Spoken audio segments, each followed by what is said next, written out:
Ova godina je za proizvođače voća i povrća bila, malo je reći, izazovna.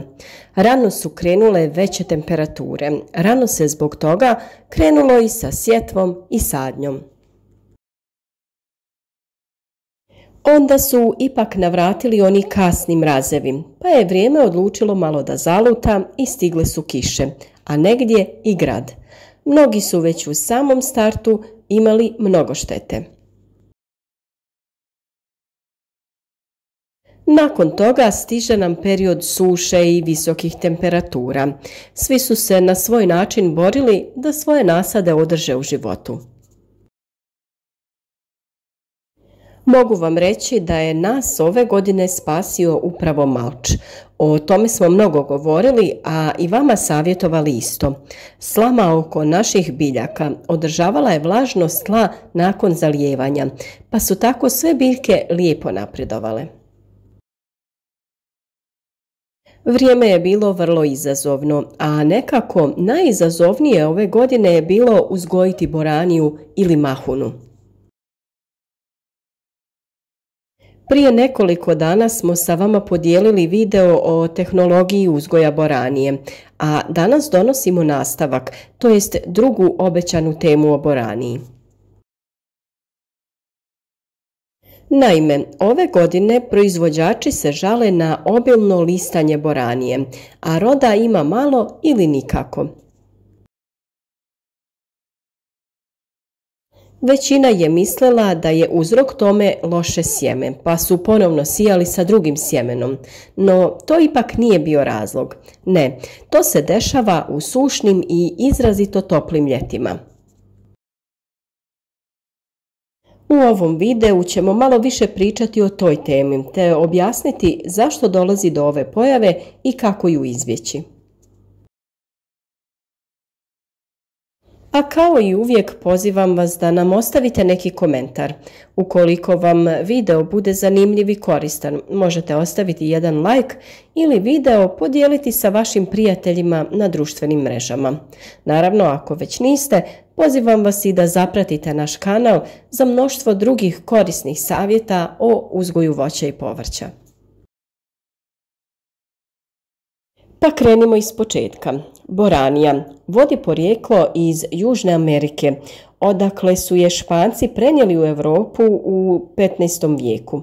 Pripada porodici mahunarki, a kako potiče iz toplijih krajeva, ima i povećane zahtjeve za toplotom, te je ne treba sijati vrlo rano, jer je osjetljiva na mraz i nakon njega brzo strada. Optimalna temperatura za njeno nicanje je oko 22 stepena, a formiranje generativnih organa od 22 do 25 stepeni. Iako je toploljubiva biljka, ne voli previsoke temperature. Biljke su najosjetljivije u fazi cvjetanja, tako da pri temperaturama ispod 6 stepeni i iznad 35 stepeni odbacuje cvjetove. Pod utjecajem visoke temperature i smanjenja vlažnosti zraka dolazi do masovnog opadanja cvjetova te pri jakim i izrazitim kolebanjima dnevne i noćne temperature. Posebno u fazi cvjetanja boranija smanjuje formiranje plodova, odnosno mahuna. Upravo takav slučaj je i ove godine, kada su temperature u vrijeme oprašivanja izrazito visoke. Također, problem obilne vegetativne mase, a manje generativne, može se javiti i uslijed pretjeranog đubrenja azotnim hranjivima. Azot ili dušik je jedan od esencijalnih elemenata za rast i razvoj biljaka. Budući da je osnovni pokretač svih ostalih elemenata, vrlo je bitno da ga biljke imaju u optimalnoj količini u svakoj vegetacijskoj fazi. Azot je klasificiran kao prinosni hranjivi element jer pored oblikovanja i podržavanja zelene mase biljaka utječe i na količinu i kvalitet prinosa plodova. Azot ulazi u sastav mnogih jedinjenja koja učestvuju u prenosu energije u ćelijama i u procesima fotosinteze. Direktno utječe na rast i razvoj stabla i korijena biljaka, stvaranje lisne površine, otpornost biljaka prema nepovoljnim uslovima spojašnjih sredina i bolestima, te kvalitetu i količini plodova. Ali, ukoliko ga u zemljištu ima previše, biljka će jednostavno bujati i širiti se, to jest rasti, a to će nažalost biti na štetu cvjetova i plodova.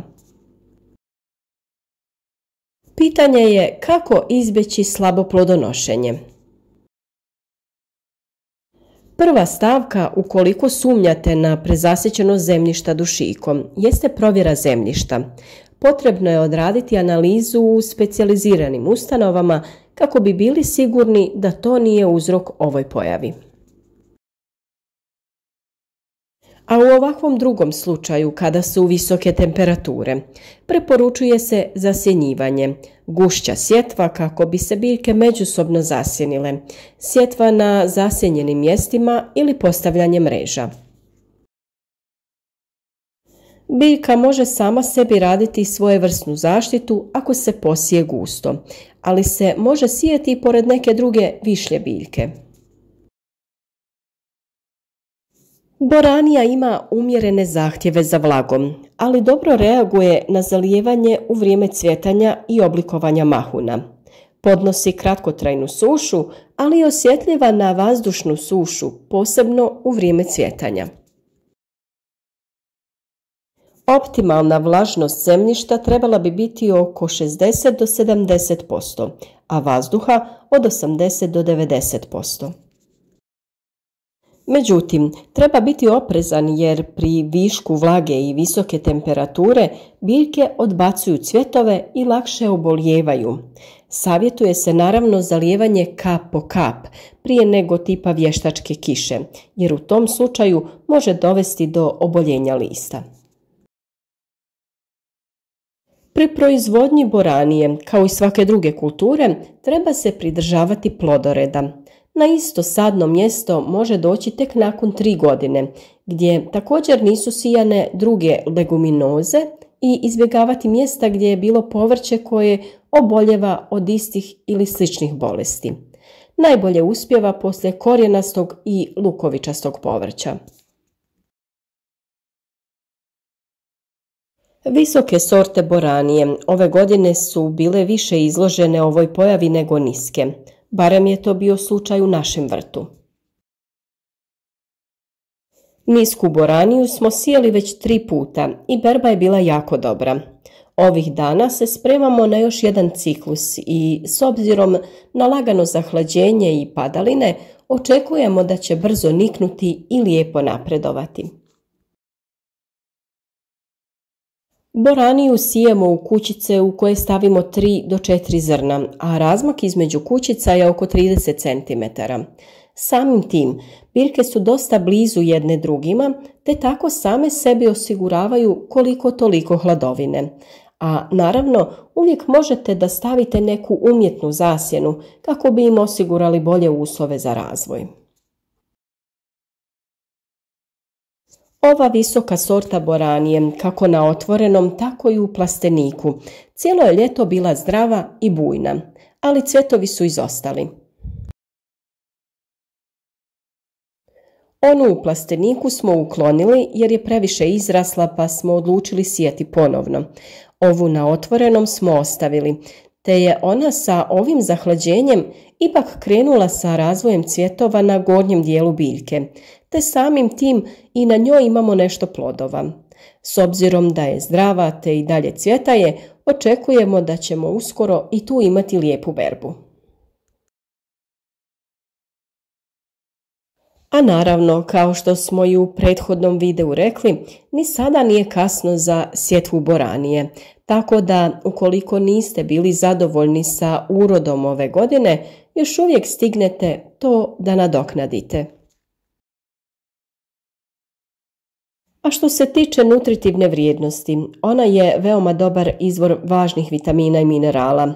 Najviše obiluje vitaminima B9, vitaminom C i A, koji sprječavaju nervna oštećenja, podižu imunitet prirodnim putem, štite vas od stresa, utječu na vid i normalno funkcioniranje reproduktivnih organa.